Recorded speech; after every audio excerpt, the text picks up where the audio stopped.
All right. Okay. So we are live. So welcome everyone to the third edition of Hexnode Live. So wherever you are, good morning, good afternoon, good evening. Today's session will be focused around fintech. So it's titled Endpoint Security in Fintech: Roadmap to Build a Secure Platform. And with me, we have two different panels today. Joining me are four experts in their fields. We have, first of all, Mr. John Eric Setsos. He's an independent digital identity expert. Ms. Miriam Chihodario, marketing manager at MetaWealth. Mr. Greg Palmer, vice president at the Finovate Group, and Mr. Connor Tannen, who's the UK lead at Klarna Cosmo. Welcome, guys. Thank you so much for joining us. So today we will be in our first panel. We will be discussing a multiple, or like we'll be discussing a wide range of topics related to endpoint security in fintech, namely things like role of endpoint management solutions in the industry, what security challenges the fintech sector faces, digital identity, which is your area of expertise, John, impact of digitalization on financial services, as well as concepts like open finance and open banking. So, guys, ready when you are? All All Yes, right, set. let's do. go ahead. All right. So, my first question goes to Greg. So, fintech has, especially in recent years, has provided a huge opportunity for millions of people, and that number's growing, for making financial services accessible, and is definitely, as a result of that, there has been a need to regulate fintech policies worldwide or wherever. So what do you think is the way forward for compliance and regulations in fintech? Yeah, well, first off, happy to be here. Thanks for having me. And so I think, when you look at compliance in fintech, we've seen from our standpoint, we run Finovate events all around the world. We've got London coming up here in a couple of weeks, then we'll go to San Francisco, then New York. We've been in Asia as well, in Africa. And I think one of the most important things when it comes to working really well, having a compliance arena that works really well, is there needs to be a lot of open communication between the compliance entities and the companies who are trying to build new products, because you don't want to accidentally stifle new innovations because you have an overbearing compliance team in your region of question. But at the same time, you also have to have some guardrails. And I think one of the things that we've seen a lot is when you have a company, a fintech company that's started by somebody who's maybe not inside the banking industry, doesn't necessarily know what all of those regulations are, what purpose they serve. And then all of a sudden they get to a certain point where they've grown enough, and then a regulator comes and just sort of smacks them down and it says, actually, this is not legal. You can't do this. And next thing you know, that company, after maybe 12, maybe 18 months of work, finds themselves back at square one, which is a real problem. And that can be really off-putting to people who want to come into the space. But when you have a situation where compliance officers really work with the companies and sit down and explain, hey, here is how this regulation was designed, here's what it's supposed to do. And especially if and we've seen this happen in a couple of places where compliance teams will even set up a sandbox and say, come in and play, learn the regulations here in this kind of low stakes way, make sure that when you go out and build something external that you're following these rules. And having that dialogue, having that opportunity for people on both sides of the equation to come together and just make sure they're all on the same page is a really healthy way to kind of balance these two conflicting needs of needing to make sure that you have some safeguards in place, but also letting people explore new opportunities, letting people innovate and bring new products together. So from our standpoint, we love it when we see those conversations at our shows, but we also can tell which markets have a regulatory entity that really allows them to do that. And so I think that's really the most important thing from my standpoint. All right, thank you for that, Greg. I guess we need that balance. We need to find that balance in terms of innovation and not going too far, right? Yeah, absolutely. I mean, it really is a balance, and you can easily go too far one way or the other. Yeah. All right, thank you for that, Greg. Now my second question to you, Connor. So like most other industries, especially in the advent of COVID-19, now modern digital technology has marked a significant presence in the fintech industry. So what are your thoughts? I mean, the fact it's the statistics prove that fintech industry is one of the fastest growing with, the latest advancements in tech. And what are these latest trends that have significantly impacted the growth in the fintech sector? Yeah, again, yeah, amazing to be here. Thanks for kind of having myself, Connor, on the panel alongside kind of everyone else. And I mean, the fintech in itself as a term, it comes from finance and technology, and that in itself brings around new ways that you can kind of interact with customers, with other businesses. So actually, kind of moving from say an analog space into a digital space. So it leads itself quite nicely to advancements that can happen. I mean, we could even look at things like, say, mobile and online banking. Like, who'd have thought maybe kind of 40, 50 years ago that you'd actually be able to kind of walk around and have all the power in your hand to actually send money around the world. So it is amazing that everything is kind of happening. And then outside of that, looking at things like artificial intelligence, machine learning, how they can also kind of be embedded in various different flows. So from maybe an onboarding perspective, from a know your customer, AML. So that all comes together really nicely. We've got other elements around various different ways that you can kind of digitize solutions as well. I mean, one massive area that loves to be talked about is blockchain. But kind of before that, we've got everything around kind of digital payments and e-wallets. One area that we are kind of starting to see some movement in particular is one called open banking. So that is kind of it's more than an idea because it's been mandated in certain markets, like say Europe and the UK. But in essence, it's almost a bit of a movement where it kind of promotes data sharing and collaboration between financial institutions with the idea that it will drive innovation and improve customer experience. So the idea that actually you as a customer can control all the data that's related to your bank account. You as a customer can actually more easily make payments, and it kind of creates a new model that didn't necessarily exist before. So before it was all about, in essence, kind of banks sitting on all this data and not necessarily using it for the benefit of the customer. And actually it's kind of flipped it on its head. So actually when we look at how digital technology is advancing, it actually flips it on its head and actually puts you as the customer back in control of all your data. And actually it means that you can get better served as a result. So it is really interesting about how we can move forwards. But of course, off the back of that, it's making sure that there's right governance in place, right controls, ensuring that the different players in the space hold the right licenses. But we're already seeing some really, really nice steps about how something like open banking can further advance a lot of these improvements that have already come to date. So it's kind of moving from, say, kind of analog to digital, and then actually looking how we can automate some of the digital advancements even further. And yeah, again, all comes through the lovely APIs that we have. So the application programming interfaces. So it's just like how they all speak with one another, making sure that it's all secure, that nothing's kind of been shared outside of that. But yeah, it's just in essence more customer centric solutions that actually it's the benefit of the customer why a lot of these are happening.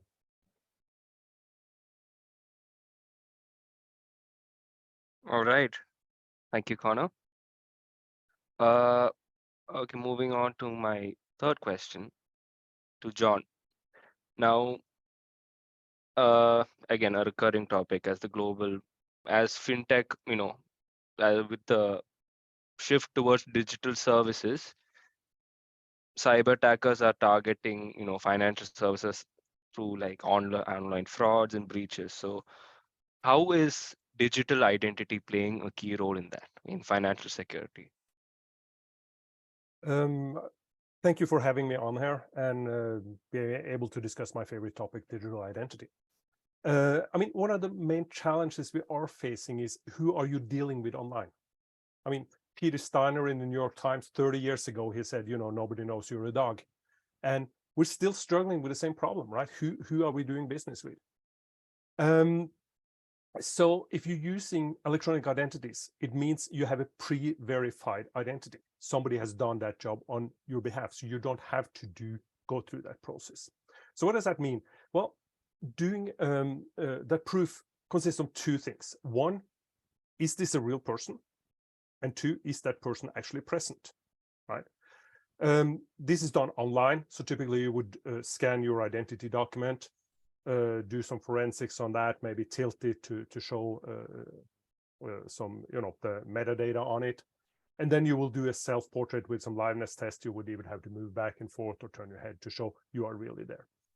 The point with digital identity is that this is already done by a third party, by the eID provider. Coming from Norway myself, I'm used to Bank ID. We've had Bank ID here for 15 years. And often when I talk about this, people are really amazed how we use this for all kind of different purposes, obviously for banking. So whenever I log into a bank, well, I use my Bank ID, obviously. And if I want to sign up to a new bank, well, I just log in with Bank ID and voila, I'm a customer. But I also use it for insurance, for government, for health. If I was going to sell my car, both the seller and buyer, we use Bank ID to verify their identity of the transaction. I would use it if I were going to buy and sell power. And even if I would have a baby, you would use Bank ID to sign the name. Both parents would sign the name, so there wouldn't be any, issue with that. So it's all about knowing who you're dealing with. And this gives the user a familiar experience. I'm using the same way of identifying myself to all these kind of different services. And from the service provider side, they get an already verified identity. So they don't have to go through the process of that identification every time they get a new customer. So that would be the benefit of having an eID. Like, it's happening all over the world now. It's building up new eID. So I just mentioned Bank ID because that's sort of for my region of the world.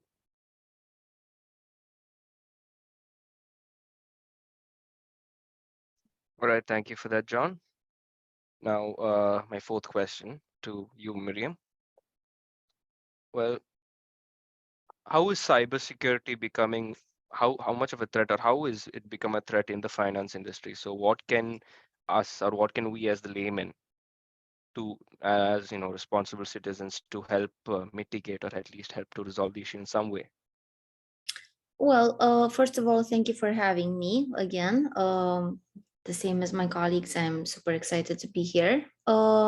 Second of all, this is a very good question because it's not just the fact that we as responsible citizens or uninterested third parties need to step up and do something more to help mitigate the risks that come in the finance industry from cybersecurity threats. It's because we are actually directly targeted by this. We as regular citizens, we are the main targets of attackers. Well, actually companies as well, and companies perhaps a little bit more because, there's more of a honeypot there. There is more to steal from a successful cybersecurity attack. But yes, it is definitely not just our responsibility, but our direct interest to become more knowledgeable about these threats, to know what financial services to use and what services not to use, especially with the boom of fintech. There's a lot of gray area apps and unregulated entities whom we can do business with. Perhaps it is easier for us from a customer experience standpoint than all the bureaucracy of, established financial institutions. But we definitely need to do our due diligence and see what others are saying about this new app that we want to use and that will be directly handling our money. See where they are registered and what legislation they are subjected to, because if they're registered somewhere in the Seychelles Islands, I wouldn't do business with them, see, I don't know how it works. Make sure you understand the process. Make sure the process is explained to you, not in legalese or, law jargon, but in actual human terms, so that you as a customer can be informed. Make sure you know your rights and so on. There's lots of things that we can do to protect ourselves, and we absolutely must, as the world is becoming more, murky and ambiguous in terms of all the financial services offers out there and the ones we choose to work with. Yeah, I mean, I agree. I mean, education of users are really important. We need to educate them. But on the other hand, I mean, how much responsibility can we put on the users? That's my concern. I mean, most users will use Exactly. their same weak password all over the place, right? So, Yeah. this is a challenge. I mean, any ideas on how do we balance that? Actually, coming from, I don't know, backgrounds in various cybersecurity companies and working directly in fintech in the past years, I have seen this trend a lot in, I don't know, security engineers, architects, customer support specialists, the head of customer support in each of these companies. There's this trend to, be a bit fed up with how uneducated the users are, and oh my god, they use the same passwords and there's no use explaining something to them again and again. Well, perhaps you should change your tone, like perhaps talking down to the users and chastising them for not following your list of security recommendations written in the most boring language possible and hidden somewhere, in the fine print of your website or privacy policy. Maybe there's no wonder that, the users are not following. Then again, it's not like we can find the ideal and perfect solution. We're gonna, for example, here at MetaWealth, we are super focused on user education. It's kind of our secondary, I don't know, core service that we offer, free user security education and so on. But that doesn't mean that we or that any of us should idealize like, I'm going to build this amazing learning center and offer users this a flawless education resource, and then everything will be perfect. No, maybe users are not going to be in the mood, no matter how perfect your education resource is. Or maybe they will forget, because being human is, part of the experience. Uh, so yeah, we need definitely to have fail safes and good procedures. At the other hand, at the other side of this problem, like even if users are still not behaving in ideal ways, uh, we need to have a fail safe to prevent that. Yeah, What if if I could. Yeah, like what if they give all of their personal details and security data to access, I don't know, a sensitive financial service? Or what if they give them to someone else? We need to plan for these events. Yeah, if I could just jump in too. I mean, I think really there's, again, this question of who does the responsibility sit with, the user or the financial institution? And I think really the answer is both. Right. I think especially as you get a situation where more and more countries, more and more regulatory entities are saying, you as an individual user, you own your data. If your data is stored at a bank, they have an obligation to keep that data safe, but you ultimately are the one who's in control of your financial and banking data, which I believe wholeheartedly. But it does kind of create this added pressure on all sides of the equation to make sure that you're keeping everybody safe. And I think, I've seen communications from financial institutions that I think do this really well. It's not overbearing. It's not, necessarily, as Miriam pointed out, it's not being chastised for making a mistake somewhere, but there's a lot of really kind of common sense pieces that banks need to be telling their customers, hey, you should consider doing this. You should consider turning on two-factor authentication. It actually doesn't take too much of your time. You should consider changing your password more regularly. I mean, banks are in a unique position to be able to see when their users are making these mistakes. Banks are also in a position of potentially being on the hook if there's some fraud that's committed through one of their channels. The banks might have to ultimately recompense that person for it. So there is definitely, they need to be in it together. And there's always going to be this side of it, like, I can't believe that you did that. I can't believe that you posted your credit card online on Twitter. Like, come on. There's going to be those kind of mistakes that are going to happen.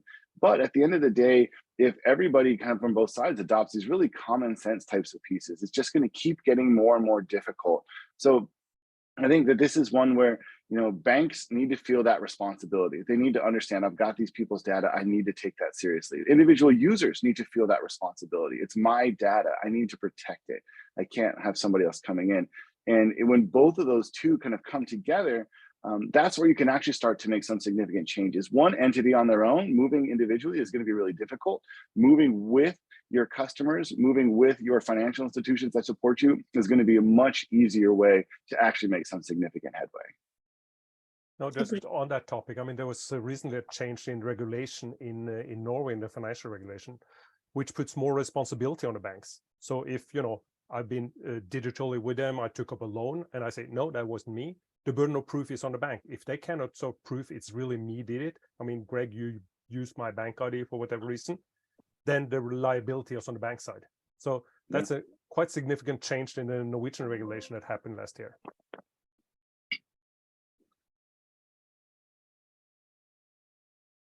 All right, that was a lively discussion.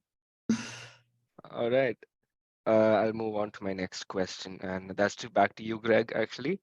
Well, in financial organizations, obviously, endpoint devices are a major factor, or they play a very, very, very major role. So what do you think are the top security challenges, you know, faced by these organizations while managing endpoint devices? How can we make sure the data stored is safe? Yeah, so this is a really interesting one because every time there's a new device and people start to use it for financial purposes, you know, new devices bring new vulnerabilities. And on the one hand, you have the idea that every new device, there's more, they're building on the shoulders of people who've secured devices before. They should be able to make things more secure. They should, you know, generation one of a brand new type of device, in theory, should be more secure than the generation 8 of the device that was, you know, 2 years previously. But at the same time, there's always going to be new vulnerabilities that people don't expect. And I think there's a significant impetus on the part of bad actors, on the part of hackers, to learn the vulnerabilities of new devices as quickly as they can. And you might be able to uncover a window where you might actually have a couple of weeks where you know of a vulnerability in a device before anybody else knows about it and before there's a patch created for it. And this is one of those situations where it's really difficult. And so, you know, the answer to this question, how can you make sure that the data stored is safe? I think the honest truth is you can't. And that's a really scary thought. Now, that said, there's still a lot of things you can do to lower the potential risk. And I think there's two kind of key pieces that I've seen recently on the Finovate stage in terms of companies who've come across and been demoing new pieces. And one of them is the idea that hackers will target kind of the easiest possible score. And so what that means is if you can make yourself a slightly more difficult target, a lot of the bad actors will sort of skip past you and look for somebody easier. This is like the old joke, you know, two hikers find a bear in the woods. One of them laces up his running shoes and the other says, you can't outrun the bear. And he said, I don't have to outrun the bear. I just have to outrun you. And that's basically the situation that we have from a security standpoint, where I don't necessarily have to outrun the bear, but I have to make sure that I'm not the easiest possible target. So that's one side of it. And then the other side of it is to establish protocols outside of a crisis situation, understanding that there's a high likelihood that at some point some data is going to be compromised at somewhere in the system, and really understanding what you can do about that, what steps you take in a real world way is a real challenge, because it's one of those things where in that moment there's going to be high levels of emotion, there's going to be a lot of intensity, people are going to be starting to point fingers at each other. At the end of the day, those aren't the things that matter. What matters is, what do you do next? How do you actually go about correcting that kind of a problem? And so now we're seeing companies, you know, Breach Clarity is one who demoed at Finovate and was really well received by our audience. And their basic platform is, you know, expect it to happen, plan for it to happen. So when it does happen, you know what to do so you can minimize the potential damages. And, you know, the idea here is you'll never completely get away from any exposure to risk. But if you can kind of combine these two elements, you can make yourself not the simplest target to attack. And if you do get attacked, you know what steps you should take. And this is well documented. I mean, everybody, there's no shortage of high profile companies, financial institutions, or other companies who've been the victims of attacks. There's a really good protocol that you can follow in that moment, but most companies don't learn that protocol until they're in that moment. And that's really when it becomes difficult to do the right thing. So, you know, those are the two things that I would say every financial institution in particular needs to be aware of don't be the easiest target. Don't be the slowest kid, on the playground. And also don't be completely surprised if it does happen to you. Make sure you take the time in a calm situation to plan it out so you know what to do if you are the victim of something like that. Yeah, I mean, very good points. And I mean, on the hardware side, on the other end of the scale are the old devices. I mean, not everybody are, replacing their phone every 2 years like us geeks, but so there's a lot of old unsecured devices out there as well. Yeah, that's a really good point. And making sure you're compatible with all of them is a real challenge. I mean, you can't underestimate the size of the challenge. Yeah, and kind of beyond that as well, it's like how we can support the users of the different devices, because your device might be old, but you might be very tech savvy. So actually you can still manage your way around it. But then also there's vulnerable customers, there's vulnerable users. So they might have the most high tech, high spec device, but actually it's the way that they actually use it means that it leaves them open. So it's just ensuring that kind of everyone, what can we kind of do to support and help and educate them because there are, say, maybe kind of older generations may be viewed as kind of vulnerable customers, and then they may actually have more assets that could actually be taken as a result and have a far bigger impact in terms of their retirement and how they can actually live. So just because there's a biometric login to your phone doesn't solve everything. Yeah, and also we're getting into the realm of not just security concerns, but also privacy concerns and how hackers can then use that biometric data. So biometrics are also kind of a give and take, pros and cons, whether to fully implement them across the scale or not.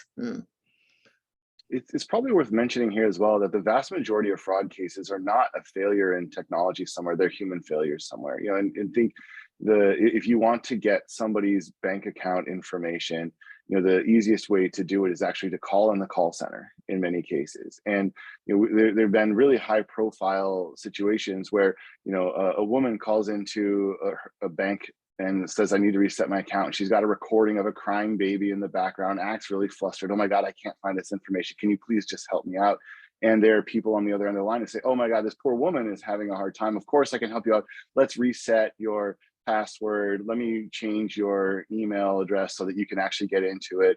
And so these are some of the most simple, but still most effective techniques when it comes to actually hacking somebody, actually getting access to their account. And once I've got, your two-factor authentication email address switched over to something that's my email address, then the world is open. Then I can do whatever I want. So as much as you talk about endpoint devices, you obviously need to be thinking about that. But at the end of the day, most of the vulnerabilities, unfortunately, are human ones.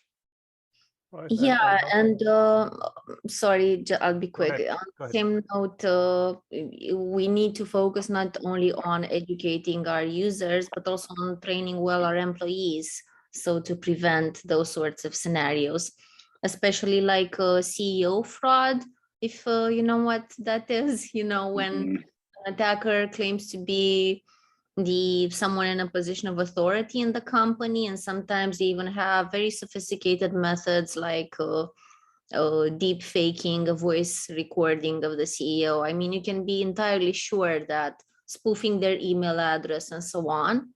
And then bam, the honeypot is much bigger because they get the private data of all of your customers. They don't need to convince them one by one.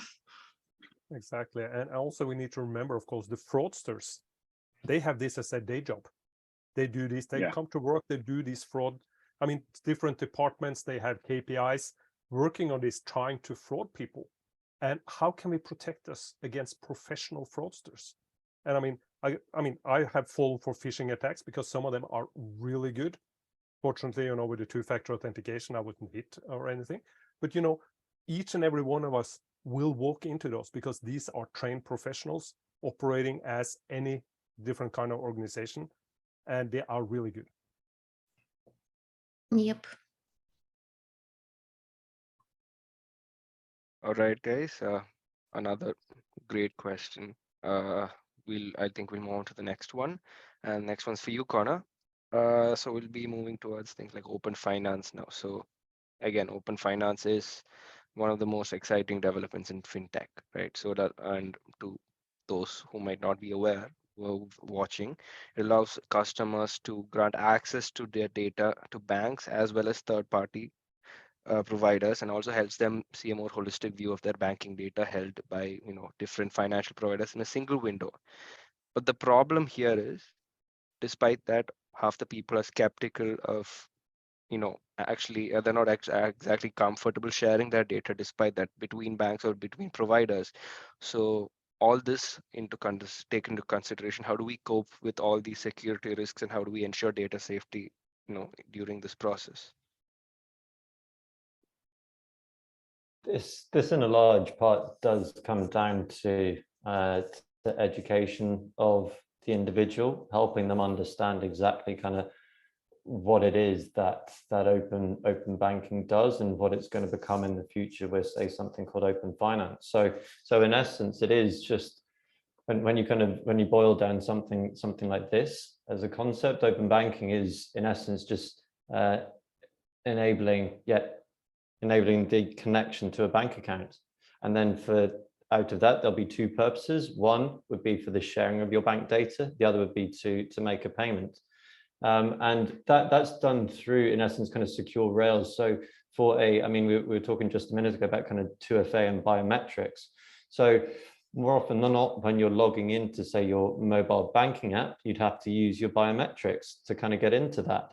So in terms of actually being able to kind of get into your own account in the first place, the open banking route goes through those particular rails. So it's not like, in essence, you have to share any sensitive information or anything like that in order to go through that process. So coming back to it, it's kind of the education piece, because more often than not, I guess if you just speak to someone that doesn't necessarily know so much about open banking, it's like, whoa, I'm not going to share. I don't want to be sharing my data with all these banks. Why would I be doing that?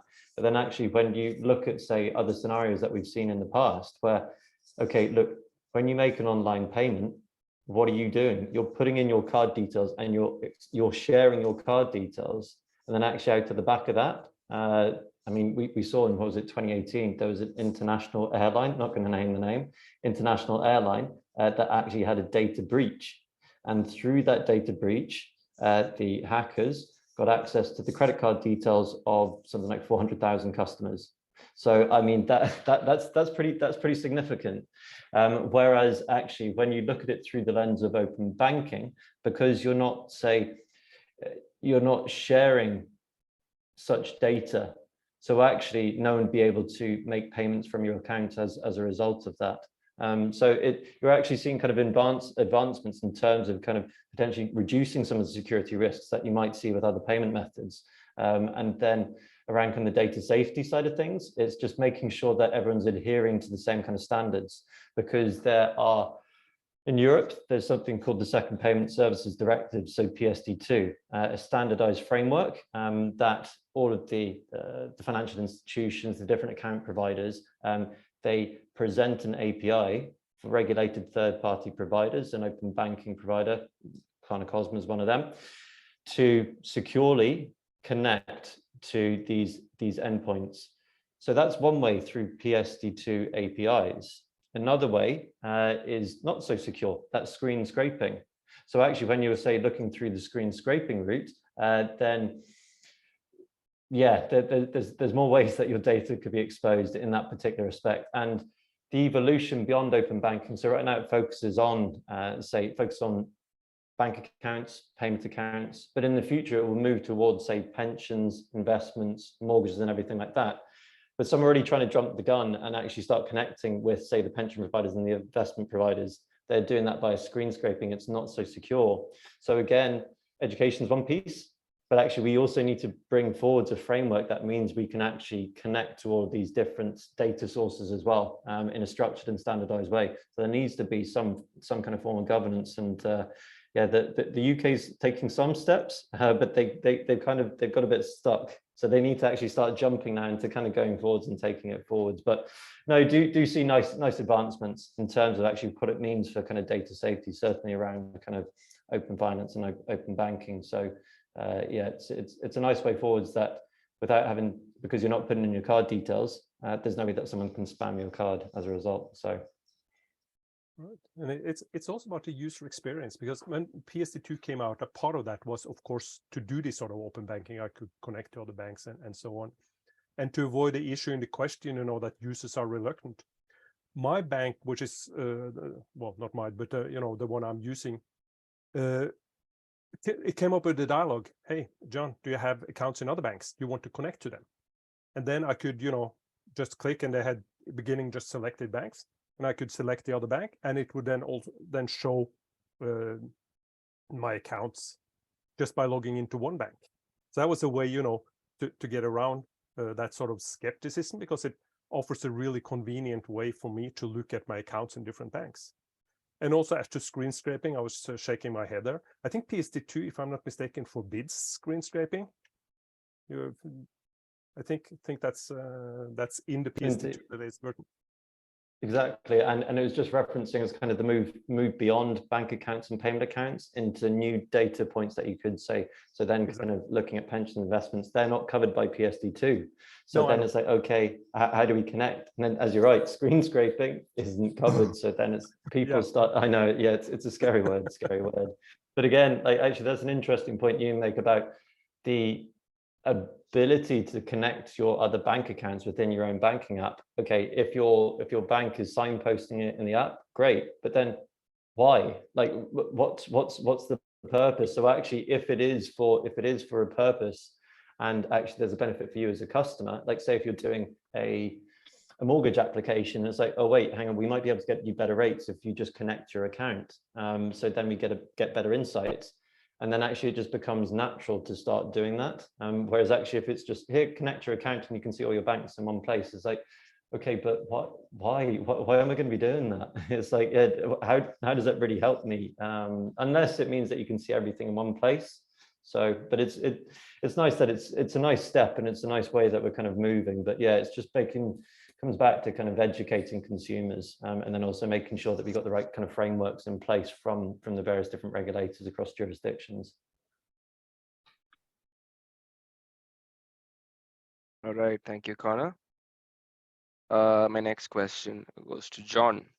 So some of the biggest issues in the fintech sector are obviously identity theft, operational data leakages, malware attacks. So even though fintech companies, they use OTPs, they use other forms of authentication to protect the payment system, attackers can still access these systems. So they can still steal data, they can still steal financial data. So despite all these, how is the scenario taking place, and how can we double down and make sure that, again, mitigating all these risks?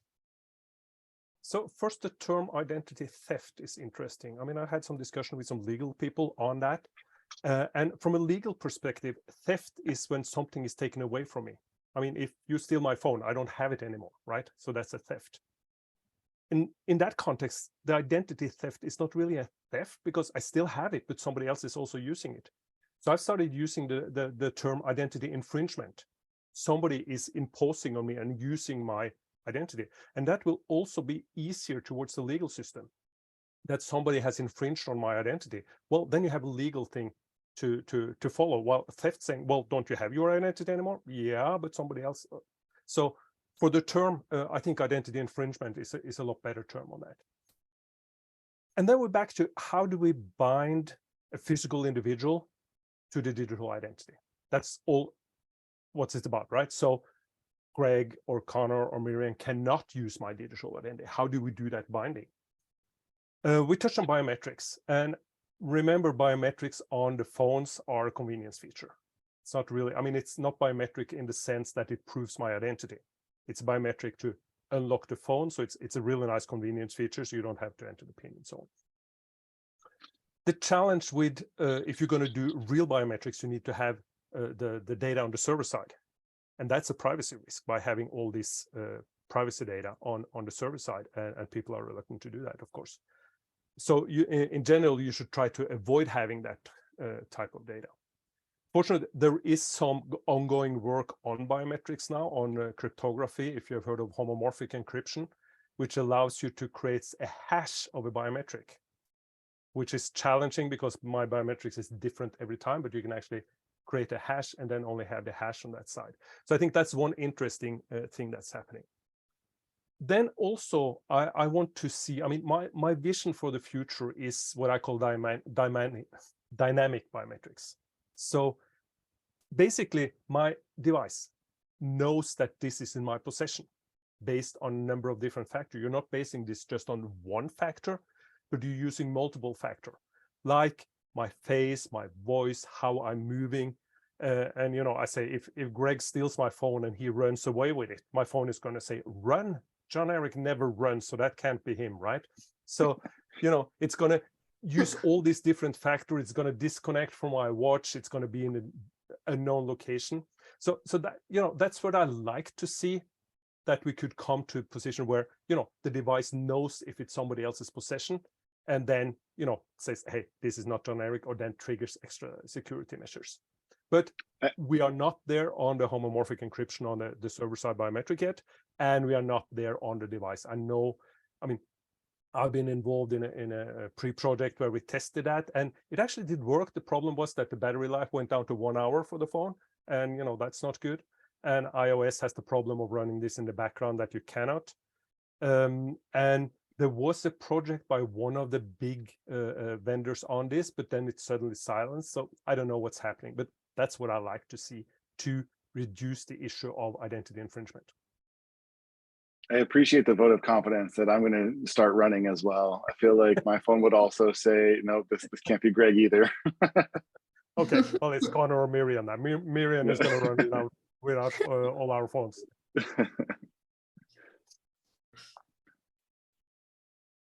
Okay, all right. So before I think we'll move to the last question. Before after this, we'll be moving to a small Q&A session. So my last question to Miriam. So transactions have, you know, all shifted to mobile applications and online portals, which, you know, which keeps, you know, that's great for customer satisfaction. So with the convenience of online banking, despite the convenience, there's the risk of an imminent cyber attack. So there's that duality when it comes to online financial services. So this, you know, one hand, while cybersecurity is crucially important, data has to be universally accessible. I mean, we talked about this balance.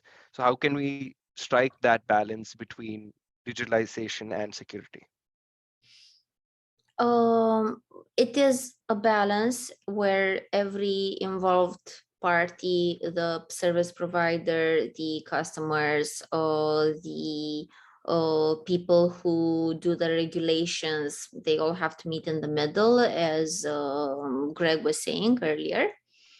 But I don't think this is so much of a problem for new fintech developments and service providers who approach this from a strong security place. I mean, as long as everything they have in the background is has a solid security foundation from the start, and blockchain has made that much easier in the past years.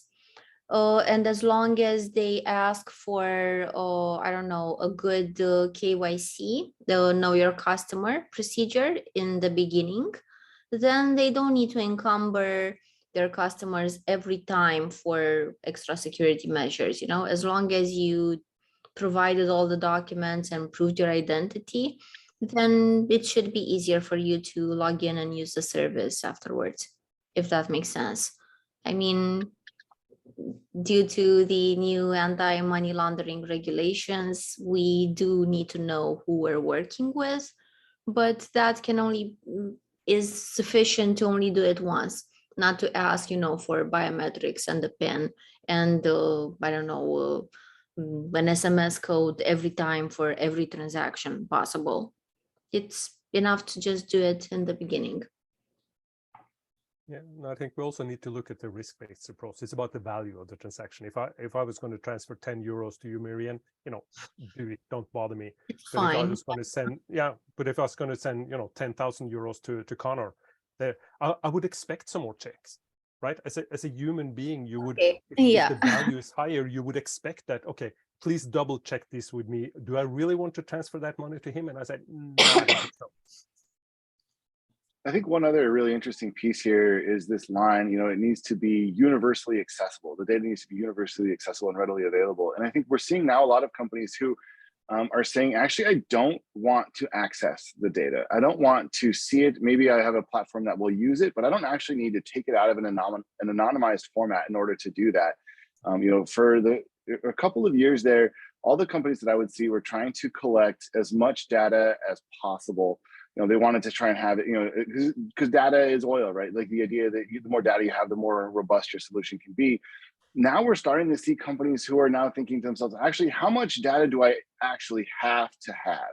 Because they recognize that more data that you have exposes you to more risk. And so there are people who are saying, can I actually keep this data siloed in a safe place and allow other people to use platforms that can use it without ever taking it outside of the silo? Or maybe if I'm a fintech company working with a bank, I don't actually want to see your bank's data. I want to give you the platform, I want to give you the technology, but I don't want any part of the data that you actually have.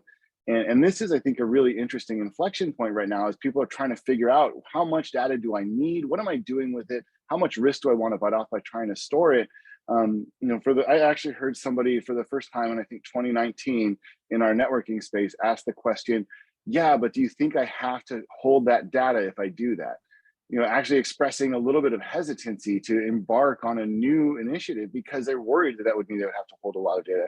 Now, I'm not saying that you shouldn't, everybody needs to make this call on their own, how much data you want to try and store, but it is interesting that there are people now who are kind of on that flip side saying, you know what, I'd rather not. I just don't want to be responsible for it. And I think that there's going to be more of that. And the good news is that there's more technological tools that make that possible in through anonymizing data, through letting only the AI touch it, only the machines touch it, and sort of keeping it away from these areas where we know we're most vulnerable to exposure. I think that's a really good point. And I mean, GDPR has been part of this, defining data as a liability more than a value. And that you're seeing this coming more, I think that's really interesting, because especially for the traditional banking or the traditional industry as a whole, there's a mind shift, because it's been possible to collect all this data. And of course, the marketing guys loved having all this data and they, grabbed everything.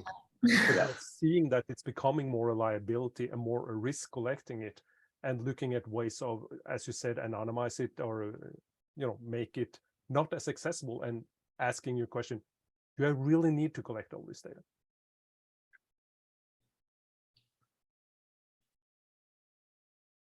All right, I think that's the end of the question and the Q&A session. I think we can move on to a couple of audience questions if I think we got some time. So we'll move on. I think okay. So Mr. Christopher K. Hall is asked. So, do you think that if the United States gets gets a mobile payments banking system like it catches on other countries, how would it change the dynamic? I think Greg or anyone can answer that actually. Sure. Well, I think the first piece that I'll say is that this is the kind of thing that, not to be overly negative about it, but I think it's really difficult to imagine it happening in the United States. I think the forces at work in the US financial ecosystem are going to make that something like that really difficult to have happen. Now, I know there are people who are working on it, and they're really intelligent, really driven people who are working on it. And so I wish them all the luck in the world, because I think it would be something that would dramatically change the way that things operate here. And we see it happening in other parts of the world. And I have to admit, I get a little bit jealous sometimes. I think about what's possible. For example, I was talking to someone in the Singaporean government in the early on in the pandemic. And this was when the United States was trying to figure out who qualified for various stimulus checks and things like that. In Singapore, the government had already figured out who qualified, had already had the money deposited directly into their accounts. It was all on the back of the network that they created. Now, obviously, Singapore, the size of the country makes something like that a little bit more possible than in a country like the United States, which is geographically so large.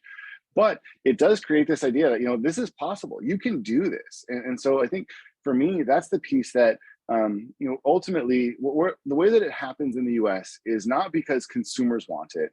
It's because banks will want it. And so the question for me is, what is going to make banks actually desire this? Nothing in the US happens without the top financial institutions giving the okay on it. Quite frankly, they control all aspects of the government, and both political parties, both the revolving door between Goldman Sachs and the Fed. Nothing happens in the US without institutional financial buy-off. So that's really the question, is how do they get motivated? How do the big banks get motivated to want to put something like this in place?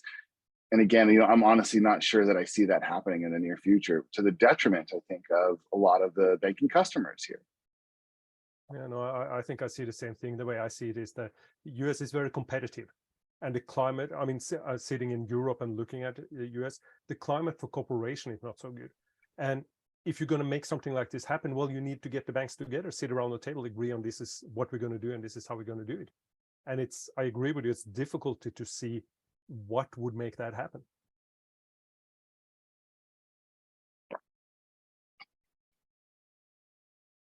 All right. So we got one more from Mr.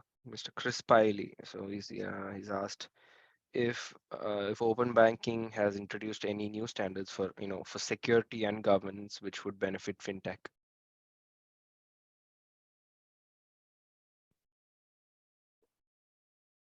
Yes, I believe. Oh, go on, Miriam, you go.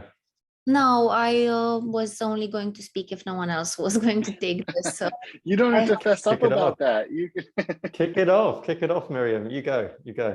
yeah, no, I was just going to say nothing very in-depth or anything, but yes, definitely. The answer to this would be yes, because that's the whole point of open banking. This is why this type of infrastructure has been created to make it easier. But please, you can continue, Connor, if you have. I'm sure you have something more in-depth to contribute. Nothing, not hugely more in depth than that, but because it's being kind of driven at kind of a European level by the various institutions, it means that it does give that kind of that standardized framework. And in the past, we have seen kind of so before PSD2, we had different, I guess, kind of different fintechs, different payment players that were kind of connecting with all the banks in their own ways. So they were kind of doing direct connections, they were kind of screen scraping. It was all just kind of it was lovely what they were doing, but the banks were getting a bit nervous. So actually kind of putting this framework in place really helps. But what has been really nice, well, one of the cornerstones of open banking PSD2 was just about increasing competition. So rather than everything just kind of being stuck and held with the banks, it's actually kind of fintechs coming in. And I mean, like, kind of Greg, coming back to some of your points, is like, well, actually, do you need all the data? Can you not just kind of build the layer on top that will just kind of enable kind of new services? And actually then it can kind of, so it could get to a point in the not so distant future where it doesn't actually matter who you bank with, because you'll be taking services from so many different areas, and actually you'll never really need to log into your own bank. Of course, you need to make sure that it's totally secure, but that'll be a very interesting place. So then from a bank's perspective, it's like, how can they then provide value to their customers? And so we see acquisitions, so bringing in, say, robo-advice solutions into their own offerings, but that's because that's brilliant. Customers actually want that. Whereas actually in a current account, it's just somewhere you hold your funds and you pay day to day. But actually, what are the new and innovative ways that they can be using it outside of that? But yeah, it always comes back to kind of thinking about kind of customer first around the education, and that we've got kind of nice kind of guardrails in place that can kind of help us go forwards. Sometimes those guardrails can actually slow us down a bit though. So yeah, we need to kind of almost like try and break things a little bit to kind of jump ahead. But yeah, it's exciting space. No, it's interesting that you kind of frame it that way. When PSD2 first came into the market, so as I said, we run Finovate Europe in London, and I think it was 2016 or maybe 2017, PSD2 was all anybody could talk about. And all of the bankers were, feeling this massive pain point coming.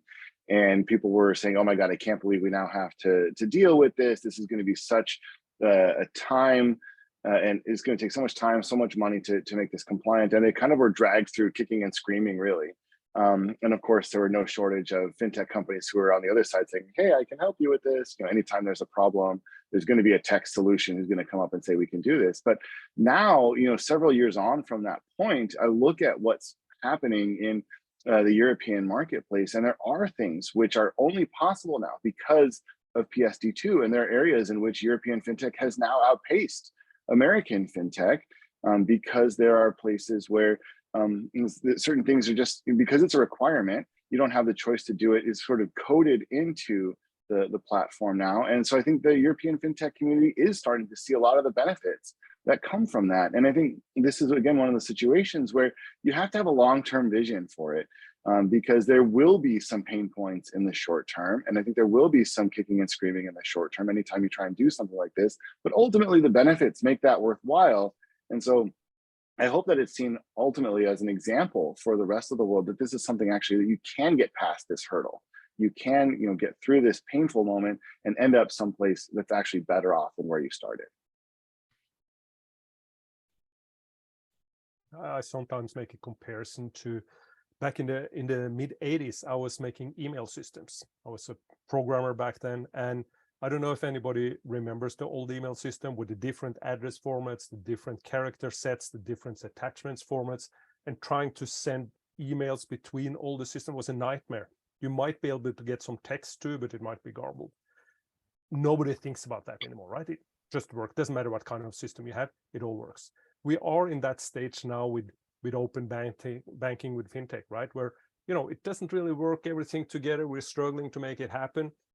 Give it time, let it settle. Sometime in the future, we're going to look back and saying, what were we struggling with in 2023, right? Yeah, that's a great point.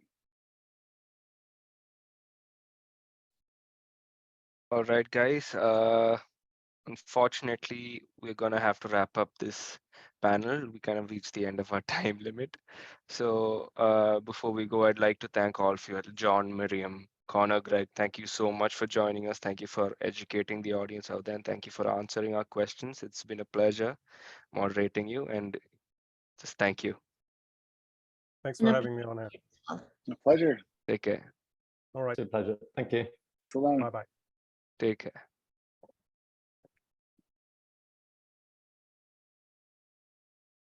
All right, guys. So that was our first panel, and that was great. That was a great panel. Now we move on to the next set of speakers. Now we have Mr. Wasim Mushtaq, who's the former transformation lead in financial markets at Standard Chartered Bank. Hello, Wasim. And Dr. Tim Nedialkov, who is the technology information security officer at Commonwealth Bank. So thank you guys for joining us. So today, in this second session, we will be discussing, as you've guessed, since they both work at Standard Chartered and Commonwealth Bank, we will be dealing in banking. So how fintech can shape the future of banking, what the role of a banker can be in today's security landscape, and concepts such as API security, cloud security, cybersecurity, and so on. And whenever you're ready, we can start, guys. Yeah, ready. All right. Yes. And my first question is to you, Wasim. Now, the pandemic, I guess digital transformation is just accelerated for every industry, especially fintech, post-pandemic, right? So for the overall socio-economic development, the impact has been massive. So what's your take on this, and where do you see this going? Yeah, I'll give the answer from a perspective of being in fintech at the time when this happened and now in banking, if that's okay. And I'm hoping you can hear me okay. I've got I've got a new microphone, just came in this morning.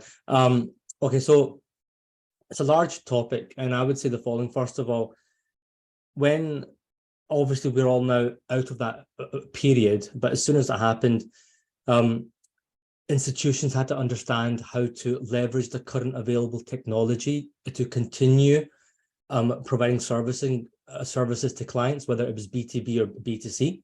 So they had to innovate and leverage the technology that they were not using properly before. So there was a big wave of that, and everyone was on that journey at the same time. I read an article about, who's the most important, event or topic, or person that provided digital transformation. Is it CEO? Is it CTO? Is it CDO? Is it transformation director? Or is it COVID, right? So it was COVID. So we all understand that point.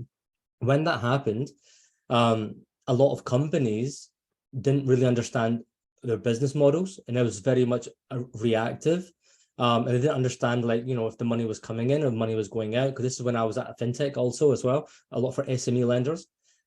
So it was difficult. Now, what's came out of this situation is a lot more partnerships, a lot more investment into fintech and technology for financial services. Now, fintech is a very large topic, and it's ever growing. But for me, it's not just a tech, it's not about the fin, it's about maximizing the networks and the technology to provide better and more equitable products and services to the end user. And that's it, whether it's fintechs working directly with clients or fintechs working with banks, to hopefully provide better solutions. Very quickly, fintech for me also, there's so many. I've been to many events in London and Europe about this, right? And you have various stages. You've got SME fintech, AI, big data, machine learning. Obviously, because of Chat GPT, there's a lot more visibility on that. You've got consumer fintech, blockchain, and crypto. Now they're having a hard time because of, obviously the whole issue about so many companies going bust and into solvency. But people need to think about the underlying architecture behind that, which is kind of distributed ledgers and networks, and the positives there. Ecosystem partnerships, enterprise solutions, a lot. I see that. ESG has turned into a new big segment. RegTech, risk and compliance, wealth and capital markets, etc. So it's ever flowing. There's a lot of VC investment recently as well. I think London overtook Silicon Valley as like the major hub for investments now across the world. So there's a lot of this happening in London. It's definitely a hub of innovation, and it's all about solutions as well. There's no point having more companies doing the same thing. It's not really going to innovate. Fintech should be about innovation and providing more solutions. And I think and I think the previous panel, I think it was Greg, he made a really good point. It's not about more data. It's about what you're doing with the data, and it's about insights. People don't want more data. They want insights to build more personalization and new products. And that's kind of where this market is going to. We could talk about digital banking and neo-banking later on, but that's the direction of travel. All right, thank you for that, Wasim. Now my second question to Tim. It's pretty straightforward. Why do fintech and why do financial service companies need better API security? It's a three-parter. So this is the first part. So how important is it to maintain the security in the continuously growing attack surface? Sorry. And what are some of the best industry practices that can help improve API security? Fantastic. Well, first of all, good morning from Sydney, Australia. It is 4 o'clock in the morning, so really excited to be part of this panel discussion. And thank you for joining us. Yeah, absolutely. So I think just to cover the first part of your question, well, depending on which industry report we're going to believe, API accounts for about 90% of internet traffic. And APIs are probably one of the biggest, if not the biggest avenue for web attacks. API security should never be taken as an afterthought. With the increasing demand for data-centric projects, companies have quickly opened up their products and services to their partner ecosystems. And if we're in a situation where we have a mixture of legacy environments that haven't been necessarily designed to have their business logic exposed to a large ecosystem, API security is becoming a problem. APIs, by their very nature, expose sensitive data such as personally identifiable information, application functionality, and, as I said, business logic, which hasn't been necessarily designed to be exposed to large ecosystems, which in exchange make them a primary target for attackers. And if we look at some of the standard protection mechanisms, such as web application firewalls and a few other already existing capabilities, they cannot distinguish between what is a genuine and hacked API calls, which makes the API security for any organization a big challenge, and especially in financial services. In terms of industry best practices, obviously there is not a silver bullet that can solve it all for us, but API security means securing APIs from specific attacks and specific attack vectors instead of looking at more of a generic server security. And the way how I see it is it includes security controls and security best practices through the entire system development lifecycle, from understanding the inventory, who is owning what, understanding the logic behind how the APIs should be consumed and who is going to consume them. Obviously, strong authentication and validation, making sure that we share as little as possible data and business logic with throttling and usage quotas for some of the APIs. Data classification, a major issue for many APIs. It's very important that we understand who owns and support the underlying data source. Obviously, there's some protective methods, including encryption and anonymization. I remember the previous panel touched on anonymization and making sure that we focused on what is really important. In terms of the next phase is around monitoring and detection capabilities, how we test and verify that our APIs are secure enough, obviously with penetration testing, red and blue team exercises. And when we really think that all these steps are done, we repeat them again.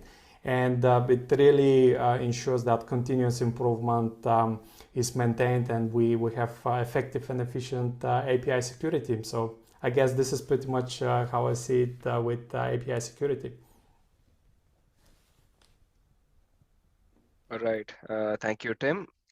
Now, my next question is for both of you, actually. So I'd like both your points of view on this. So what's the platform strategy across banks and fintech? So what are the primary areas of concern that kind of determines the success and failure of security for fintech platforms? I'm happy to go first. Sure. Yeah. So I look at it more from a kind of operations perspective and infrastructure in large banks and organizations. There are probably 3 or 4 main verticals and themes that I see. So one is kind of building operational backbones into the company and the organization, and that's very much focused on the existing business models, on making it better, faster, more efficient. And that could be a mixture of legacy decommissioning, some wider platform implementations, as in closing some legacy systems and replacing by one platform. So hence, to simplify the architecture, I see a lot of that. By doing that, you're building wider kind of digital platforms in the company, so they can kind of start to focus on scale and volume and still be more efficient and look at automation. So I think I get that's working out. By doing that, companies are looking to build resilience, not only in the system architecture, but also in the delivery of products and processes, and what I like to call transaction cycles in wider banks and fintechs. I think that's important.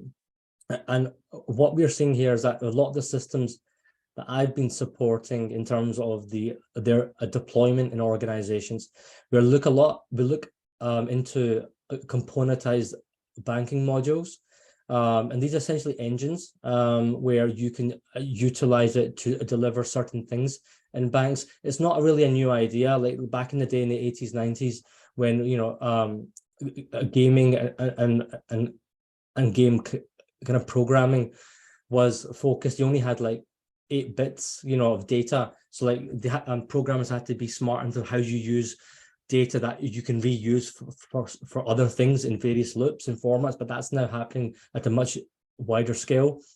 And then by doing this, I think the previous panel touched upon it, in the world and arena where we are now about open APIs and data flowing in and flowing out in aggregators, that opens up the platforms to external developers and building like marketplaces. I think that's still evolving in banking. In fintechs, that's basically half of the business model in terms of supporting the wider players. But I see that now happening. And then hopefully later on we'll talk about open finance and stuff. We'll get a chance to. I'll go into that in a bit more detail. But I see those as like the main topics and the main pillars in relation to platform strategy. And I've seen this from a transformation office perspective, an information office perspective, and working with like the operation officers as well across the entity. So yeah, that's what I'm saying. I think I'll leave the success and failure of security part, to Tim, who's the expert there. But yeah, that's what I see from a transformation perspective across banks. Absolutely. So look, Wasim, thank you very much for your perspective. I'll probably touch a little bit on the strategy part, and then I'll make sure that we also cover the security. But the way how I see it is we need to make sure that there is shorter time to market. In many industries used to take years and tens of millions of dollars to get from idea to market. And the beauty of platform and all the fintech capabilities that are coming in terms of open banking, banking as a service, fintech APIs, digital back office, they provide the foundational pieces to ensure that something that used to take years, months of work, we can have it in weeks, sometimes even in days, and execute it and deliver the products to market. It allows the financial institutions first to innovate faster, test the markets, and also scale in a safer and more agile way. And when we talk about safety or safe or security of platforms, I think especially for fintech and companies that are delivering that kind of innovation, it is very important that they understand the fundamental security controls that should be in place. And especially from an engineering perspective, cybersecurity used to be just an afterthought. They will be involved very late through when a new feature is going to be built or when a new partner integration is going to be released to the public. So having that kind of synergy between engineering, business, and security is the way that I see companies are evolving a lot. Obviously, with topic of cybersecurity, it's important that everybody across the organization has an understanding about awareness, guidelines for some common security issues, playbooks of when something goes wrong, what they should be doing, and what's even more important, what they shouldn't be doing. And something that I have seen across the industry, and certainly I have been in that situation, a lot of cybersecurity professionals are focused on mitigating the likelihood of something happening. Well, my opinion is that there is a big difference between when there are 5,000 or 5 million records compromised. So mitigating the impact when things go wrong is very important. And to be honest, the things that could go wrong will go wrong anyway. So it's important that incident response capabilities are in place, how quickly we detect, how quickly we recover, and make sure that we can move on in a timely manner. So definitely the mixture of all those considerations will help determine the success or and failure of some financial and fintech platforms. Agreed. Yeah. All right, thank you guys for that. Moving on to my next question, Wasim. So, what are the latest trending methodologies, or what latest trending structures or engagement strategies that kind of reflect the changing business environment, or post-COVID employee expectations? I'll cover this in kind of two ways. One from more for like a business perspective in terms of delivery and output, focusing on clients and end users. And then second will be more about focusing on employees. So I'll tackle it that way. I think the first way is that there's definitely a big wave now in focusing on the client journey. And a lot of emphasis is put on like CX and UX, omni-channel, physical journey still as well. And there's this term called phygital, which is the balance between physical and digital. I think retail have it a more, I would say, pinpointed in terms of balancing omni-channel experiences. Whether you go into branch or you're buying something online. I mean, there's a big wave on hyper personalization. I don't think banks are there yet, or for fintechs. I mean, if you look at the likes of Amazon or Netflix. You know, it's a very good example of personalization. You know, they seem to know what you want to watch before you even know, or if new things come around, just because of understanding your buying patterns or your watching patterns or what you like or dislike. You know, that information is not there yet. That information will be coming through open data, open finance, you know, and open banking. So, I mean, that's one. There's also a big focus in terms of product development, looking at, I would say, the customer's jobs to be done. And jobs to be done is like a methodology, was kind of more kind of made famous by the late Clayton Christensen. He's like, I guess, the godfather of like kind of innovation and innovation theory. You know, I've studied a few of his courses, and it's very much looking at, you know, I as an individual do not want a mortgage. I want a house or a flat. The mortgage is the vehicle to and the way for me to obtain what I want. So putting myself in that perspective, what are the problems that customers are trying to solve, and what are the products and vehicles that you can solve, you can create to facilitate that type of experience? There's a lot of focus on that, and that's the right focus. So in terms of design thinking as well, and prototyping, I think I've touched on open banking, open finance, and we'll cover that later on. But I think I see also banks and fintechs looking at more refreshed business and revenue models. It's not just about lending, but like banking as a service is coming on, where banks will look at their corporate clients and commercial clients and see if they can embed some of their financial products and services within their own business operating models and apps and things of that nature. I see that. Now, let's focus now on the employees. I think I was at a think tank a few weeks ago, actually, with Frost and Sullivan in the UK, and we were talking about hyper-connected ecosystems, how, you know, what's near is now far and what's far is now near. And an example, like we're speaking all together, we're all in different time zones, and we're all in different countries, yet we're all in a conversation and we're speaking, and that's like what's far is what's near. But also, as a result of all of this, now my neighbor or my colleague who's like in the next room, I don't talk to them as much as I normally would, because now we're focused on these different communications. And I think there's a lot more requirements needed on soft skills and communication, you know, and understanding and trying to get things done, because it's very easy. And actually, something I've realized in my own work is that when I was face to face, I could read the person, read their mood, read the room, and navigate and amend my delivery. Now it's very difficult when everyone is just in a box, right? And you're trying to figure out, do they like what I'm saying? Do they not like what I'm saying? Especially when I'm trying to deliver really high, important and effective, you know, change where it needs senior sponsorship, and you need to get people to, you know, agree to it or not agree to it, and vice versa. I think in terms of general employee expectations, they expect hybrid working. They expect to only come in the office when they really need to. But people have realized that the importance of mental health to come into the office. A lot of the places I work, they either have a rolling on-site presence for teams, and then once every few weeks everyone's in, because I think what's happening is that we are losing. And I think this is where fintechs really struggled.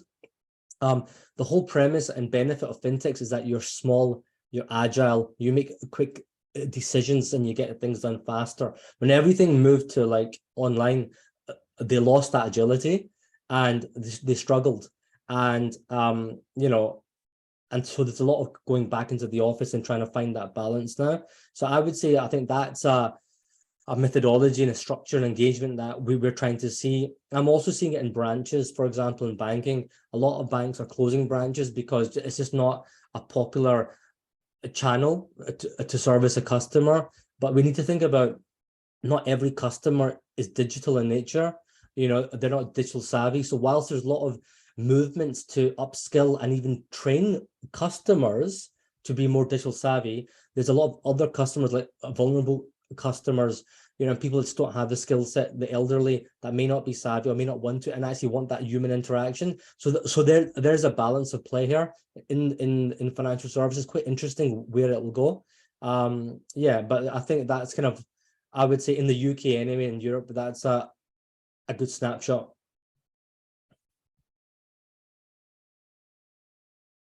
All right, thank you, Wasim.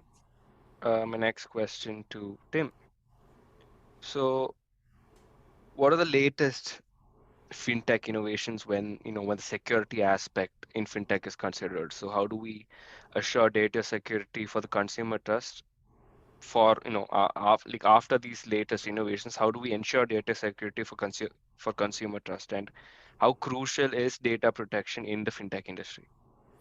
Yeah, absolutely. So these are all great questions. Let me give it a go and see how it goes. But I think there is obviously a major focus on artificial intelligence, automation, auto decisioning for everything. And I really like what Wasif said about customer jobs to be done. I think the industry is also focused on customer jobs that should be and could be automated.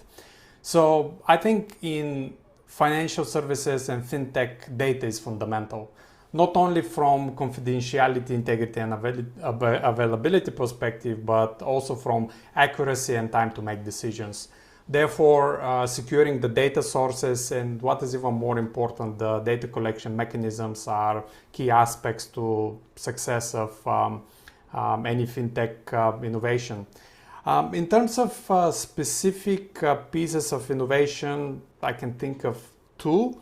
Obviously, blockchain is disrupting financial protocols with distributed ledger, allowing the recording and sharing of data across multiple data sources, which is irreversible, which is one of the biggest benefits, but is also one of the biggest weaknesses. So how do we ensure what is distributed on the ledger is accurate? What kind of encryption mechanisms we use, and how sufficient they are? And what is also sometimes overlooked is the actual end user security of keys and how they store what has been given in terms of security protection. The next thing that is taking a lot of traction all around the world is around biometric security. Biometrics are playing an increasingly important role in financial services and fintech innovation as identity verification becomes something in common. You don't want to go every time to a branch, or in Australia we go to our post office to verify our identity. There are mechanisms that are built on biometrics and a few other security components. So biometrics are being used to simplify account access, authenticate online transactions, and even replace passwords. Authentication methods such as facial recognition, voice analysis, or fingerprint scans will play a key role in the future of fintech and financial services security. And it's really important that we look at it from a holistic perspective, how things fit together, and what kind of benefits that can provide, not only for the companies that are implementing them, but what is even more important, to the end users, and ensure that they have the sufficient level of security to make sure that they perform what they have been designed and intended to. All right, thank you, Tim. My next question to Wasim. People first transformation. So what does it mean? So is it people, putting people first in digital transformation, or making businesses more human, to build your transformation X factor? I really like this question. I honestly could speak about it for most of the day, because I've run workshops on it as well. So to answer your question, first of all, is both, and probably a lot more. I mean, I was giving a seminar a few months ago on this, and technology is important, processes and data and everything, right? But the reality is that these in isolation do not transform businesses. It's people that transform the businesses. And all this information and resources are used to transform the lives of people. Because at the end of the day, that's what we are creating it for. We are the masters of the technology. The technology are not the masters of us, right? So that's important. And whenever I've been delivering transformation that has a digital angle or a technology angle, it has either been made or not made due to either the commitment or lack of commitment or trust or support of individuals, right? So it can make or break transformation at the end of the day. So I like to focus on more of the human psychology element of it and understanding your competitive advantages in terms of a company. Who are your segments? Who are your customers? What markets are they in? Which products have you had for so long? How much data have you built upon and that and learning, how much efficiencies you've built in, and then how do you evolve that, right? So that's one. The second thing is your other competitive advantage is your people, right? And because they're the people that deliver the programs and the products and the services. So how do you hold them more accountable? How do you get them more trained, become more digitally savvy? To get things done. A previous question was about, we moved into post-COVID and what happened. Well, we used all the technology we had to be more efficient. So rather than moving into waterfall, we did more agile. We would do 2-week sprints to get things done and check and test and learn, come back. We would use Trello boards and Confluence and Jira a lot more to look at user journeys and requirements and build it, and it helped, in terms of tracking. Now, the other thing else I would add, and I'm ranting a bit, so I'll kind of try to be a bit more focused. When I talk about people first transformation, if we think at what's the outcome that we're trying to deliver here? Who are the key stakeholders required to make that happen? And then focus on those stakeholders. Because what I've realized also in terms of program delivery, more times than none, your organization that you're in is not set up to really support or innovate these types of programs that are pushing the boundaries, right? They are, because they have been developed and sustained to maintain existing business models. So there's always a dichotomy between run the bank and change the bank or any other company that you're in. So you can't change the company or the culture, the ethos. That's a long-term game. What you can do is find the people who will support you and find the allies in various functions and departments that will help you deliver outcomes faster, and then really just speed it on and get on with it. And the last point I would add in this when it comes to people first transformation is I like to use something called understanding the power of doubt. Sometimes people don't want to do something out of fear, and I like to explore that more and understand why people are doing what they're doing and why they're not. So to look at their motivations, whether it's positive or negative, and get things done. Because at the programs that I do now, at the level that I'm on, I'm speaking to Exco members, I'm speaking to the board, speaking to the CFO to get budget. It's not all about ROI, in a 2-year window. It's about actually building a roadmap to create a digital foundation, which you can then leverage and move on.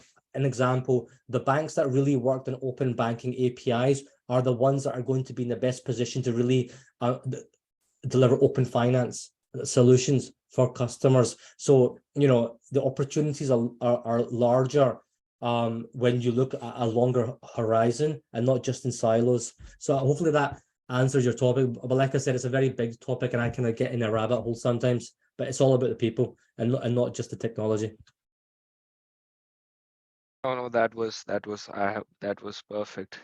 Wasim, thank you for that. I know you're itching at the bit to keep going, but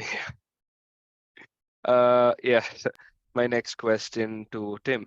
So so what comes under the strategic infrastructure protection in the finance sector? So where does endpoint protection lie in that section? So, and can you suggest some basic approaches to ensure consistent endpoint protection? Yeah, absolutely. I think from my perspective, what I've seen in financial services and fintech, endpoint security plays an important role of the overall roadmap of activities to ensure consistent protection. Over the past years, over the past few years, there have been several trends that converge to make endpoint vulnerable more than ever. We have increased commercial use of cloud applications. We have employee-owned devices brought to the corporate networks, unfortunately, sometimes. We have remote work, and we also have intellectual property theft. Unfortunately, organizations lose visibility and control of their IT environments as they grow and become distributed. Therefore, the demand for security solutions that protect the enterprise assets and customer data is likely to increase in near future. In terms of some basic or some approaches to ensure consistent endpoint protection, a lot of organizations shift to a single platform for identifying where the data is, patching the underlying devices, implementing critical security controls, monitoring, and doing it all in a single pane of glass. In terms of some specific steps, obviously identifying the endpoints. You cannot protect something that you cannot see. Understanding the criticality of these assets and map them to specific policies across different devices, different systems, different workflows. Streamlining software installations with automated updates, and probably mobile phones are the best examples. I cannot think of the last time when I had to update some of my apps. Why? Because I already have automated updates, and it happens probably when I'm sleeping, if I'm sleeping. And we have seen that shift on the iPads, on laptops, even on some servers for above baseline applications such as browsers and a few other non so critical applications that are still vulnerable, and if they can be streamlined and secured ahead of everything else, that's fantastic. The other thing is around monitoring, which helps to create a data-driven view of the entire environment and justify why something is important and how quickly we need to remediate it. So I think really the success of endpoint protection from a strategic perspective goes down to simplification and making sure that we are focused on having a single solution. If we have more than one solution, they should work together in a unified way to ensure consistent protection across the whole environment, no matter where the data is and what kind of devices are consuming it. All right, thank you, Tim. Next, Wasim. So, operational agility, this term is used very often, when digitization, banking, fintech, and customer journeys, when all these are linked, you use operational agility. So, how can we utilize the transaction cycles among all these to deliver client journeys to make it more smooth or in an easier way? Yeah, no, it's an important question. And just something I'll touch on what kind of Tim said was that, if you can't see it, you can't protect it. But also, like when it comes to operations, usually if you don't measure it, you don't know how to improve it, right? Yeah. So and that's more in relation to SLAs and KPIs, right? So I mean, I've 18 years kind of in banking now. I've split half of my time, in operations leadership and management and kind of transforming banks, but also transforming elements of operations. So I've got a kind of a good view of this on both sides. And there's no like one size kind of fits all approach here. It really depends on the company and where the strengths are and weaknesses. But I mean, I would say there's probably 3 or 4 key things that I focus on when kind of delivering it. So one is kind of removing silos, and that's where we look to try to build more cross collaboration across functions, maybe cross-functional teams, and looking at client journeys and products and where teams are supporting those journeys from a different perspective, and sharing that information with other teams so they acknowledge and understand what teams are doing in the journey. For example, some teams might be a receiver of data directly from the client or from another team, and then they have to use that data, do something, and then give it to another team, and accepting and understanding that handshake in out kind of process and sharing of information. The second point I say is more agility. I touched on cross-functional teams, but also like multidiscipline teams and shared services. This is where, and the way I used to deliver this was that I'd look at operations end-to-end in a company and think about, well, what are all the processes that we have to deliver across the bank for the customer, and then look at with this specific team, what processes can you do, and have you mastered it, up to level 4, and you can teach it, or number 1, you're a novice, and what of the other processes do you know and do you not know? And then by building that skills matrix, you're able to create a what I say, a knowledge academy and a development model that will not only help the individual to build their ability for wider opportunities in other parts of the company, but also it improves the agility of the company when people are off sick, or people need to be physical that they can't be, they can do more. And it's actually about getting more ROI from the company as an individual, and more ROI from the individual from the company. So I'm a big proponent of that, and I do like that. And that then supports kind of shared infrastructure across teams when you're using platforms. The third one is operational performance. This is about kind of improving, I like to say, the satisfaction kind of across the workforce, employee engagement and development, kind of shifting operating models, and all this merging in the client journeys. So I like operations teams to work with the product teams, because the last thing I want, and I've experienced that the product teams want to create these new features for the customer and the user, and want to provide this type of insight. But listen, operations teams say, listen, the systems we have don't provide those data points. You're going to have to do a technology change to actually do it, and that's going to take 6 months, and then it kills the product roadmap. So just more discussions, are required, and that will improve agility as one. In terms of like tools or opportunities, I see, I looking at common processes and solutions across the bank and trying to harmonize them and support them. For example, onboarding, AML, KYC, rather do that for have a separate function that does that for every segment or customer segment, have a shared function across a bank that does it for all the various client cohorts and markets, but makes it bespoke based on the customer journey. Also, by doing that, all the learnings and all the information are in one function, global function, and the global head could then see and understand where to improve, what to invest in, and understand, oh, this is working well here, why is it not working well here, and interrogate it and get more information. So that's one. And then building kind of front to back processes. This is more about kind of standardization, operationally horizontally across the company, and then that could be for multiple products and customer types. And by doing so, you open up something which some banks call center of excellence, some banks call shared services, but you create the ability to create these teams or functions that can really help scale a company. And then if you do it really well, you can actually provide it as a service for external companies to do it. You see it all the time in financial markets where various banks will provide custodian services or clearing or matching or data reconciliation for other banks and customers as competitors. You see it because it's valuable. And then the last point here, I see it like a domino effect. You have the customer first, wherever you are, then you have the underlying product and services that support the customer.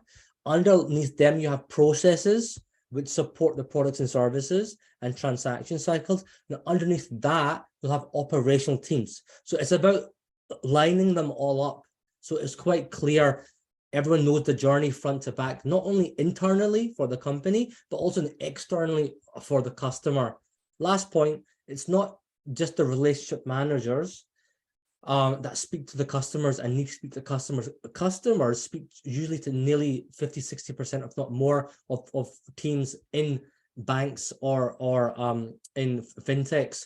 So it's about building the analytics in all those teams to develop a true customer 360 experience. it's not just about the CRM system and the chatbots and the engagement. It's about everything. One example, in lending, only 5% of the journey is in the beginning, which is the credit affordability assessment. Then the approval or rejection, and then the paperwork. Let's say a mortgage or a credit application, 95% is actually post a drawdown. When you're getting the collections, you're speaking to the clients, you're managing arrears. All that data should be fed back into the product team and to improve the product going forward. So really, I mean, again, that's another big topic that I can speak about most of the day. But again, just to kind of recap, if you get more information and you share information and then you improve information, you become more agile as an organization, and everyone's moving into agile in terms of delivery, and from waterfall to agile, and all this kind of stuff helps for companies just to be faster. And I think what Tim said is get to market faster. And I agree with that as well. So it's a tool to be used. All right, thank you, Wasim. Tim, what do you expect to change for endpoint protection strategies in fintech? How can organizations adapt and build sustainable endpoint protection capabilities? Yeah, absolutely. So look, I think from my perspective, and this is also what Wasim already covered in terms of expectations for users, I would expect business users will need and have to have more access to more applications and data from different devices across various locations.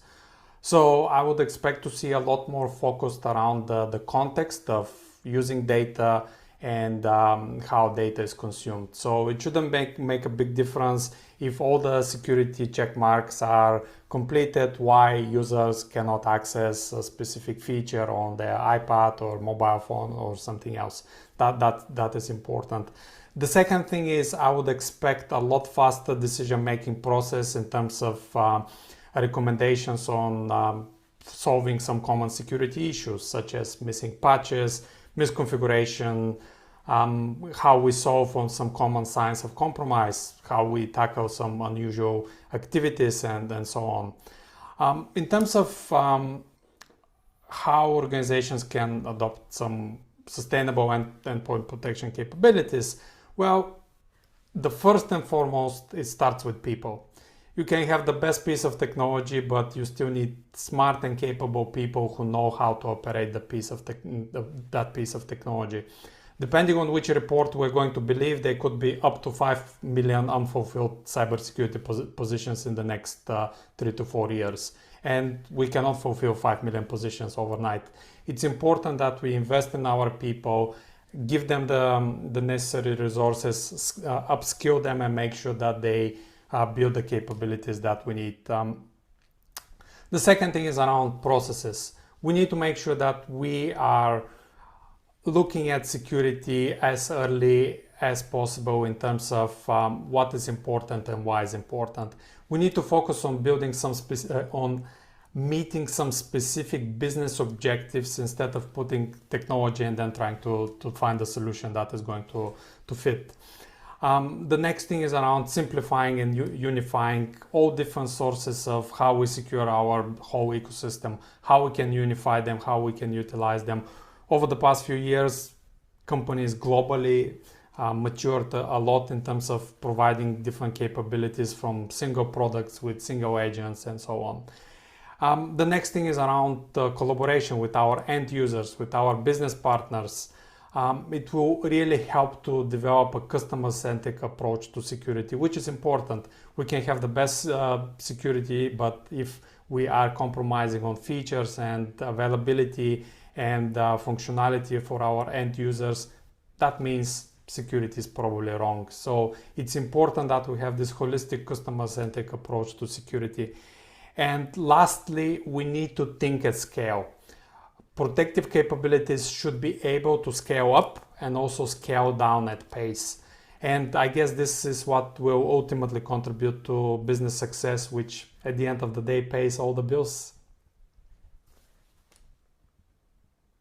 All right, Tim, I'm not letting you go just yet. I actually wanted to ask you a follow-up, and we've talked about now the fintech organizations. Now let's look at the other side, the regulatory bodies. So, right. So now the main objective of regulations is to ensure that, the stability of the system, to promote fair competition, protect consumers, and, prevent and limit financial crime. So how big is the role of how big is the role of these financial regulatory bodies, and what do you expect to evolve in the role of regulators to ensure that, as the landscape of cyber threat constantly changes, how relevant can they stay to stay ahead of the curve?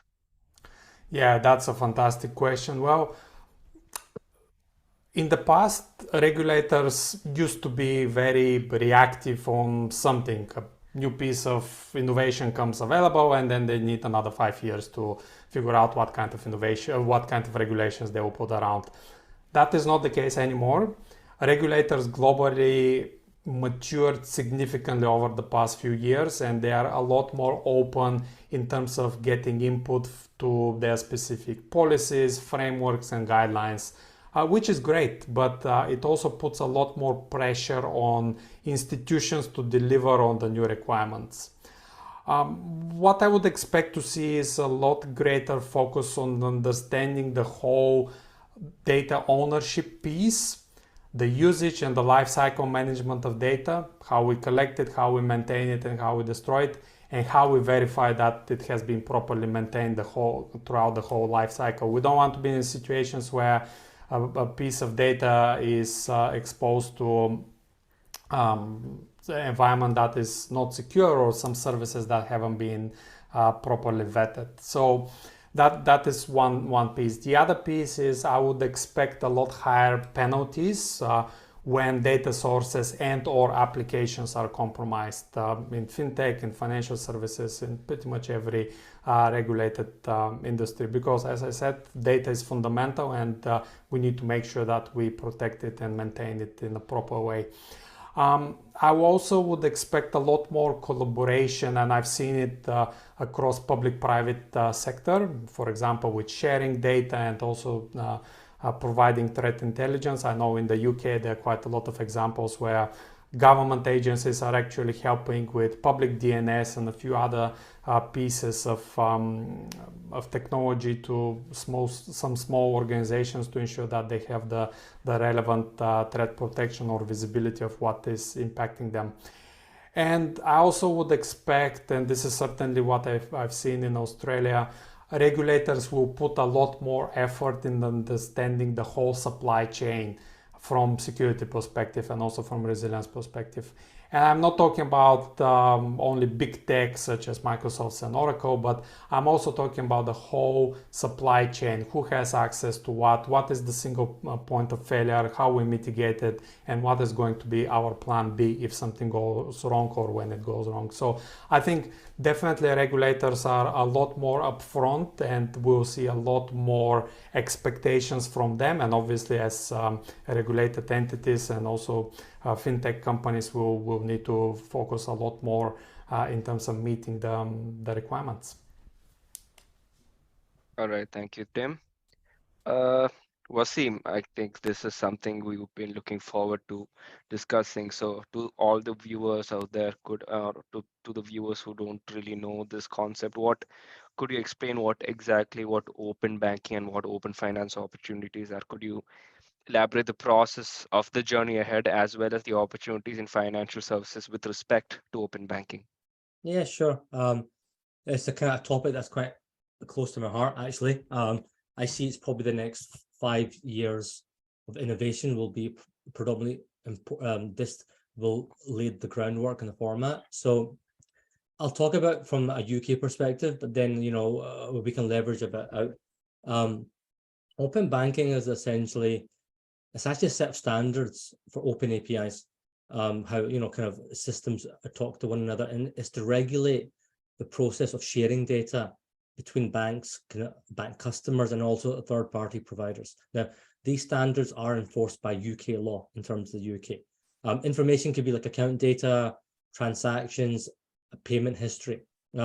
and possible through the use of application programs, as in the APIs that we've just discussed about. Now, there is estimates on the current growth trajectory that 60% of the UK population will be open banking users by September 2023.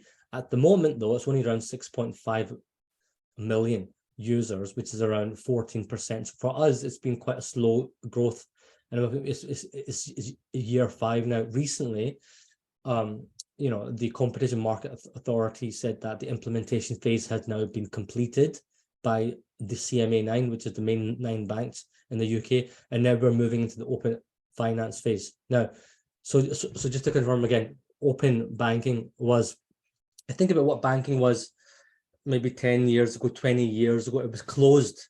All the networks were closed. It was our own ecosystem. There was hardly any sharing of data. Then sharing came because of like Swift payments, and kind of like if you were on the treasury of LIBOR lending, like, like sharing information. Then Bloomberg and the markets and stocks. Open banking then became about open payments, the sharing of data, and open account information for like account aggregation. That's a big thing in terms of budgetary. But as we move into open finance, this is where it becomes not just about read access, but write access. And it's for your entire financial footprint. So it may cover savings accounts, mortgages, pensions, insurance, loans, investments, and to improve the overall financial well-being of individuals, and to improve also the competition of products and services out there. So financial, I would say, kind of financial freedom or products is not something we focus on too much. It'll be more automated. And that's like a future vision, but I think that's what's going to happen. We're talking about kind of regulations before and regulatory led. So in the UK did take a regulatory led path for open banking implementation. You had a PSD2 directive from EU, and then the UK looked at that, and from there kind of created their own implementation, and then the Competition Market Authority made it into law that had to be adhered to. And then but there's going to be, I think it's a spectrum. It's not just all regulation or all industry-led innovation. There needs to be something in the middle, and it depends what that's going to be depending on the product. So open finance will now move into, open products, maybe curated marketplaces, aggregators, alternative credit scoring. Rather than just looking at a credit bureau, there'll be like more cash flow, credit scoring, understanding the requirements of the cash management. And that would also help for like things like invoice financing, where you're giving lending based on number of invoices. But if companies can share their accounts, banks will be able to see, well, how many invoices are you getting paid, and which ones are you not getting paid? Then that really, you could have foresight on future arrears, right? So that's an example. And then a lot of open innovation, incubators, sandboxes, and then this then supports the wider revenue models for banks, like banking as a service, compliance as a service, even cybersecurity as a service. It's all going to open up these networks for institutions to work together, and that's really exciting. And all of this is another stepping stone to what is being deemed or termed open economy, as an open data economy, where you've got information out there, and we have really built the networks to maximize on data to improve people's lives. I'm talking about hyper-personalization of products, kind of invisible banking, embedded banking, open talent, gig economy, being able to use your talents to make more money, embedded finance, automated finance, and and also like there's something about open government. The governments have lots of data on you. Let's tap into that and let's actually utilize that, because then like digital identity is actually a very important part of this, in terms of, well, if you can think about all the how long it takes to be onboarded and KYC'd and everything, but if you have a digital fingerprint that you can utilize and is agreed to by all the government organizations and all the bank institutions, onboarding could be done in a matter of minutes. right? Because it's a separate entity, and then it levels the playing field rather than having a 7-day switcher for banks. So it's really exciting for me, and there's so much innovation. Australia looked at it in a different way, looked at from a looked at from a customer data kind of a perspective, and not from a banking perspective. And then like financials are first, but then it'll be like the energy industry is coming as well. There's a lot of investment in MENA and APAC in this. I think Saudi's putting a lot of money into it, and for Europe, there's going to be PSD3. And in the UK, you know, more regulation about how to deliver this for open finance roadmap. Is JROC, is the Joint Regulatory Oversight Committee. There's also other organizations like CFIT, the Center for Financial Innovation Technology. Everything is focusing specifically on ensuring that we are building the right networks and ecosystem to really then maximize all this work we've been doing in fintech for the last 10 to 15 years to really now go ahead. Also, the fintechs need some certainty on what's being built, because a lot of their business models are predicated and built upon open APIs and the information sharing. A lot of people are saying that we're going to get to a point that the banks are kind of holding the cash and a lot of the regulatory kind of burden, while fintechs are providing more of the front-facing client solutions. We don't know how it's going to kind of pan out, but but banking is needed and banks are needed. Just that the economy is going to shift, and I believe traditional revenue streams for banks and fintechs are going to evolve into updated, new, more open kind of revenue models, and that's probably better for everyone. And I hope that the end result is better choice for customers, more equity, and then also support the wider financial inclusion and financial literacy play. This is the main focus, honestly, in financial services from a fintech perspective, I would say for the next 5 to 10 years, and everything else is kind of patched around that. But that's kind of a long-winded answer, but hopefully it does answer some of the questions. Honestly, it's a massive topic. If you Google it, you'll see hundreds of things on it, or if not millions. As usual, it was a more than adequate answer for you, Wasim. So thank you for that. Unfortunately, I'm going to have to cut you guys off a bit because we've reached our time limit. And I would like to thank both of you for providing your expert opinions, your expert insights, and as well as educating our audience on a lot of topics here today. So thank you so much, Wasim. Thank you so much, Tim, for joining us. And have a nice day. We'll see you down the line. Yeah, I just want to say thanks for inviting me, and thanks to Tim for waking up very early. I probably would not have done that. And if anyone wants to get hold of me, who said I woke up? I'll just go to sleep now. Oh, that's interesting. All right, yeah. All right, and if anyone wants to get hold of me, they can get hold of me on LinkedIn. I'm starting to be a bit more active there. Okay. Yes. And if anyone has any questions for Tim or for Wasim, you can please send in your questions and we will relay them to them. And once again, thank you, Tim. Thank you, Wasim, for joining us. Thank you, everyone. Thank you. All right. Have a nice day. And good night, Tim. Thank you. All right, guys. So this concludes the third session of the third edition of Hexnode Live. As usual, if you haven't caught it live, you can go over to our Hexnode, to the Hexnode events website or our webinars website and catch it on demand.